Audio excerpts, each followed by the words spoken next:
Unit number 9 developmental psychology का ये सवाल आया था आपके इस बार जून 2024 के अंदर और इसी बार इसके आने की अगेन संभावना है। ध्यान दीजिए यहाँ पर क्या पूछ रहे हैं आपसे आपसे पूछ रहे हैं निम्नलिखित में से कौन स्वास्थ्य व्यवहार के सिद्धांतों को संदर्भित करता है। स्वास्थ्य व्यवहार यानी किसकी बात हो रही है, यहाँ पर बात हो रही है आपके हेल्थ बिहेवियर के बारे में। आपका व्यवहार आपकी हेल्थ को लेकर किस प्रकार से रहता है, क्या होना चाहिए, उस सब की बातें होती है। टॉपिक कहाँ का है आपका, टॉपिक है आपकी ये यूनिट नंबर 10 इमर्जिंग एरियाज का, जहां पर हम बात करते हैं हेल्थ बिहेवियर की। ठीक है, ओके। ऑप्शंस देखिए क्या क्या दिया हुआ है परावर्तन क्रिया सिद्धांत, उसी के साथ साथ यहाँ दिया हुआ है सुरक्षात्मक प्रेरणा सिद्धांत, फिर आपको दिया है बोलीगत व्यवहार सिद्धांत, और आपको दिया है सावधानी अपनाने की प्रक्रिया मॉडल, और उसी के साथ साथ आपको दिया है ऑर्गेनिज्मिक इंटीग्रेशन यानी कि जीव एकीकरण सिद्धांत की बात। ठीक है, ऑप्शन में आपको ए सी डी दिया हुआ है, केवल आपको क्या एलिमिनेट करना है, सिंपली आपको यहाँ पर ऑप्शन नंबर सी को एलिमिनेट करना है और आप जो है सही आंसर तक पहुंच जाएंगे। सी इसमें जो है बिल्कुल गलत आंसर है, क्यों? क्योंकि आपका जो सी है यहाँ पर नहीं होने वाला, सी को हटाइए हटाइए हटाइए, सही आंसर आपके पास है ऑप्शन नंबर 4 केवल B D N E. 1 minute के अंदर आपने देख लिया किस प्रकार से इसको सॉल्व करना है, लेकिन इसके पीछे की वजह क्या है आइए जानते हैं उसको। अभी जो हमने बोलीगत व्यवहार सिद्धांत की बात की वो बात कर रही है आपके डीबीटी की, डायलेक्टिकल बिहेवियर थेरेपी। ये एक प्रकार की चिकित्सा है, जो आपको नाम से समझ में आ रहा है क्या है, बोलीगत व्यवहार चिकित्सा, जिसके अंदर हम क्या करते हैं, जिसके अंदर हम जो चीज करते हैं वो है आपकी थेरेपी यानी कि चिकित्सा। ठीक है, अब ये चिकित्सा किस प्रकार से होती है, देखिए अगर आपको सुसाइड के थॉट्स वगैरह आते हैं, आपके इमोशंस वगैरह कंट्रोल में नहीं है, उन सब के लिए भी इसका इस्तेमाल किया जाता है। ठीक है, लेकिन बात करेंगे सबसे पहले इसको डेवलप किसने किया, जो आपके लिए जानना बहुत ज्यादा जरूरी है इस बार के लिए। इसको डेवलप किया गया है किसके द्वारा, नाम ध्यान दीजिएगा, मार्शा एम लाइनहान। ठीक है, इसको डेवलप किया गया है मार्शा एम लाइनहान के द्वारा, जो बाद में जाकर क्या पता चलता है, ये खुद भी जो है किससे पीड़ित थी, बॉर्डर लाइन पर्सोनैलिटी डिसऑर्डर। अगर आप नहीं जानते हैं बॉर्डर लाइन पर्सनैलिटी डिसऑर्डर के बारे में तो क्या करें, एनसीईआरटी खोले, वहां पर आपको मिल जाएगा। आपकी पर्सनैलिटी यहाँ वहां मूव होती रहती है, उसी प्रकार की कुछ बात होती है यहाँ पर। बॉर्डर लाइन, आप बॉर्डर पे रहते हैं, कभी इस तरफ कभी उस तरफ, और ये क्या है आपका व्यक्तिगत मानसिक विकार है, व्यक्तिगत विकार है, सॉरी पर्सनैलिटी। ठीक है, व्यक्तित्व का विकार है आपका यहाँ पर। तो किसको डेवलप किसने किया है, सवाल उठता है आपका, डीबीटी डायलेक्टिकल बिहेवियर थेरेपी यानी कि एक चिकित्सा थेरेपी है यहाँ पर। और उसमें क्या डेवलप किया गया है, किसके द्वारा इसको डेवलप किया गया है, मार्शा एम लाइनहैन के द्वारा। नाम को ये ध्यान रखिएगा। अब इसके अंदर देखिए एक आपका मुख्य टूल है यहाँ पर जिसके बारे में हम बात करेंगे, माइंडफुलनेस। और आपने देखा भी होगा माइंडफुलनेस से जो है आपको सवाल आया भी हुआ है इसके पहले 2022 के पीवाईक्यू में, इसलिए आपकी जो थेरेपी है ये इंपॉर्टेंट यहाँ पर हो जाती है।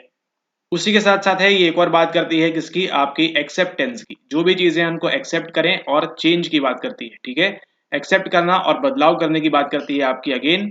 फिर एक और बात करती है आपके यहाँ पर किसके बारे में, आपकी बात करती है डिस्ट्रेस टॉलरेंस के बारे में, यानी कि जो भी चीज ऐसी जो है आपको परेशान कर रही है उसको आप मैनेज कर पाए, उससे आप कोप कर पाए। ठीक है, उसको आप टॉलरेट कर पाए, उसको अपने ऊपर हावी ना होने दें, इसकी बात भी करती है। एंड फिर उसी के साथ साथ एक और चीज की बात करती है, वो है आपकी यहाँ पर इमोशनल रेगुलेशन, यानी कि आपके जो इमोशन है उसको आप किस प्रकार से रेगुलेट करेंगे, उसको अपने ऊपर हावी होने नहीं देंगे, जो गलत गलत ख्याल हैं विचार हैं आपके उनको यहाँ पर आने नहीं देंगे। ये सब की बात हमको जो है टूल्स हमको देखने मिलते हैं किसके अंदर, ये हमको देखने मिलते हैं डीबीटी थेरेपी के अंदर। डायलेक्टिकल बिहेवियर थेरेपी की हम बात कर रहे हैं, किसके द्वारा दिया गया है, मार्शा एम लाइनहान के द्वारा दिया गया है, इसको आप यहाँ पर ध्यान रखें। अब यहाँ पर देखिए एक आपका सवाल बन सकता है यहाँ से कि डीबीटी के अंदर किस प्रकार के माइंड होते हैं, क्या कौन से माइंड नहीं होते हैं, सवाल कैसे ही फ्रेम हो सकता है आपसे। तो देखिए आपके 2 मार्क्स यहाँ से सिक्योर हो जाएंगे, इस बार हो अगली बार हो, लेकिन आपका सवाल कभी ना कभी यहाँ से जरूर बनाया जाएगा। देखते हैं उसको यहाँ पर क्या बोल रहे हैं। पहली बात कर रहे हैं यहाँ पर रीजनेबल माइंड के बारे में, दूसरी बात कर रहे हैं यहाँ पर वाइज माइंड के बारे में, और यहाँ पर बात कर रहे हैं इमोशन माइंड के बारे में, यानी कि आपके जो माइंड है उसके जो आपका यहाँ माइंड है उसके प्रकार की बात कर रहे हैं। इमोशन माइंड में क्या दिया है, इमोशंस कंट्रोल करना है, thinking and behaviour without reason. ठीक है, तो जो भी आपका इस प्रकार का चल रहा है, emotion control, thinking and behaviour without reason, उसको यहाँ कंट्रोल करना है। देन रीजनेबल माइंड की बात करें, देखिए facts and logic are in control without emotion such as love. ठीक है, आप जो है लव के बाहर जाकर आप जो है फैक्ट और लॉजिक की बात कर रहे हैं, वो कंट्रोल में है आपके इमोशन के बिना। ठीक है, ये कौन सा माइंड कहलाएगा, आपका रीजनेबल माइंड कहलाएगा। यहाँ पर क्या रहेगा आपके ऊपर, यहाँ पे आपके ऊपर इमोशन हावी रहेगा, यहाँ पे जो आपकी रीजन है, तर्कना शक्ति है, वो यहाँ पर आपकी वाइज रहेगी, सॉरी नॉट वाइज, वो आपकी यहाँ पर हावी रहेगी। अब यहाँ देखिए बात करते हैं तीसरी आपकी जो है वाइज माइंड की। वाइज माइंड में क्या है, आपका नॉलेज, एक्सपीरियंस और ये जो है कॉमन सेंस, और यही हम चाहते हैं आपको रहे एग्जाम के अंदर भी, ताकि आप इस प्रकार के सवालों को बड़े आराम से आप निकाल लें 2 मार्क के।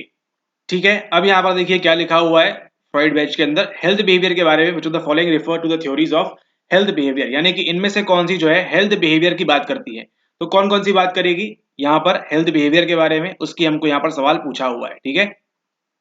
फिर यहाँ पर देखिए ये है आपकी डीबीटी, ये क्या दिया हुआ है यहाँ पर डायलेक्टिकल बिहेवियर थ्योरी दिया हुआ है। अभी आपने क्या पढ़ा है इसको, डायलेक्टिकल बिहेवियर थेरेपी के रूप में पढ़ा, यानी कि क्या है, ये एक चिकित्सा है, किसके द्वारा दी गई है आपके यहाँ पर मार्शा एम लाइनहैन के द्वारा, ठीक है। डीबीटी थेरेपी आपके पीटीएसडी में, पोस्ट ट्रॉमेटिक स्ट्रेस डिसऑर्डर के अंदर भी यूज की जाती है थेरेपी, आप कहीं भी इस्तेमाल करें, ठीक है। किसके द्वारा दी गई है, मार्शा एम लाइनहैन, ये नाम ध्यान रखना है आपको। आगे देखिए पीवाईक्यू आएगा तो बताएंगे आपको कि देखिए किस प्रकार से सारी चीजें यहाँ पर लिंक रहती हैं, ठीक है। ओके, और यहाँ पर देखिए ये जो आपको दिया है प्रोटेक्टिव मोटिवेशन थ्योरी, ये भी आपका जो है जून में पीवाईक्यू आया था, वहां भी आपको बताया था। किसके द्वारा दिया गया है आपको यहाँ पर, आरडब्ल्यू रॉजर्स के द्वारा दिया गया है, कार्ल रॉजर्स के द्वारा नहीं, कंफ्यूज आपने नहीं होना है, ठीक है। तो सही आंसर क्या होने वाला है यहाँ पर, प्रोटेक्टिव मोटिवेशन थ्योरी, ये आपकी जो है हेल्थ बिहेवियर की है। प्रिकॉशन एडॉप्शन प्रोसेस मॉडल और ऑर्गेनिज्मिक इंटीग्रेशन थ्योरी, ये सभी जो है आपकी बी, डी और ई, यहाँ पर आपका सही आंसर होता है। आई होप आपको ये वीडियो पसंद आया होगा और आपने यहाँ पर कुछ नया सीखा होगा, और उसी के साथ आपने यहाँ पर जो है आपका जून 24 का भी यहाँ पर हमने एक सवाल को यहाँ पर सॉल्व किया है, जिसके आने की संभावना अभी आपके नेक्स्ट वाले दिसंबर के अंदर काफी प्रबल है। और जैसे ही आप मार्शा एम लाइनहैन को देखेंगे तो एटलीस्ट अगर आप ऑप्शंस में आपको दिया हुआ है तो उसको आप एलिमिनेट कर पाएंगे, ये आवाज आपके कानों में गूंजती रहेगी और उसी हिसाब से आप जो है दो दो नंबर आराम से इसी प्रकार से स्कोर करते रहेंगे, ठीक है। ओके, इसी के साथ वीडियो को समाप्त करते हैं। छोटी छोटी वीडियो है यहाँ पर, तो इसको आप देखें, इसी प्रकार की आपको जो है यहाँ पर लिमिटेड समय में आपको जो है यहाँ पर वीडियो मिलती है, ताकि आप जो है कम समय में जो है मैक्सिमम यहाँ पर फायदा उठा सकें।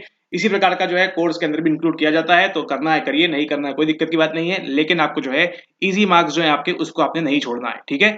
ओके, मुलाकात होती है आपसे नेक्स्ट वीडियो में। हम बात करेंगे ऐसे ही किसी टॉपिक के बारे में जो आपके लिए खास तौर पे इंपॉर्टेंट होगा, और डिस्कस करेंगे, उठाएंगे हम यहाँ से फिर से ही जून 2024 का सवाल।